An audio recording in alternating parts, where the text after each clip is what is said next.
La Cour des comptes épinglait la prolifération des sondages. La Commission des finances souhaitait alors plus de transparence. Avec ce rapport, on apprend que l'Élysée a dépensé en 2008 plus de 3 millions d'euros dans différentes enquêtes d'opinion. Surtout, certains de ces sondages auraient été publiés dans différents médias. Un mélange des genres dangereux. Y a-t-il, Catherine Pégard, un phénomène de cour aujourd'hui autour de Nicolas Sarkozy?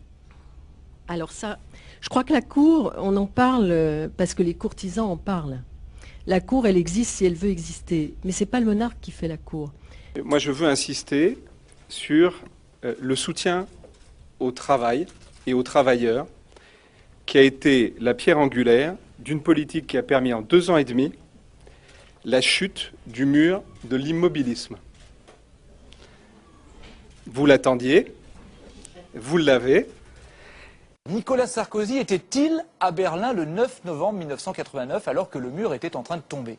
Sur Facebook, le président de la République raconte qu'il a été le témoin de cet événement, mais pour certains, c'était tout simplement impossible. Alors, problème de mémoire, de date, la polémique est lancée. Que faisiez-vous le 9 novembre 1989, monsieur Fillon? Moi, j'étais à Berlin depuis le 7 novembre. Le 9 novembre, au cours de ce colloque, les participants allemands se sont de plus en plus égayés pour aller voir ce qui se passait, notamment à la porte de Brandebourg.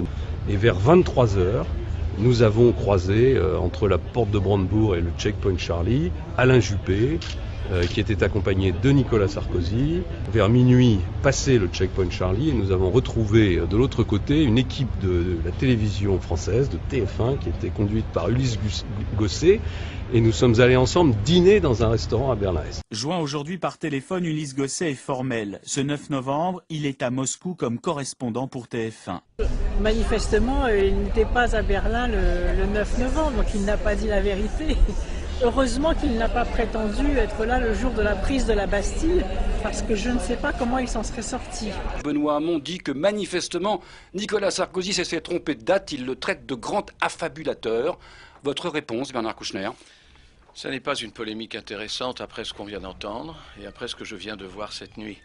Mais vous n'êtes pas troublé par le récit de Monsieur, Nicolas Sarkozy? Monsieur, je ne suis pas troublé et je ne veux pas vous répondre.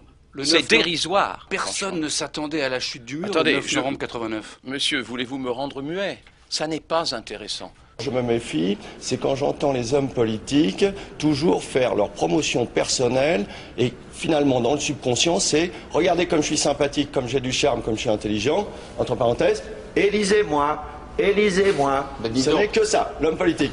Tout ce que je vais vous dire, c'est pour que vous rappeliez bien de ma tête et surtout de mon nom pour que vous mettiez mon bulletin de vote. Ce n'est devenu que de l'électoralisme. Regardez hier le grand jury RTL avec Moscovici. On était trop occupés à préparer ce débat en fait. Oui, c'est ça. Ouais. Et les Dauphinois bossent beaucoup, il faut le savoir. Ouais. D'accord, bon, personne n'a regardé. Donc, mais c'est pas grave, t'es Moscovici, donc vous êtes excusé. Ah, c'est la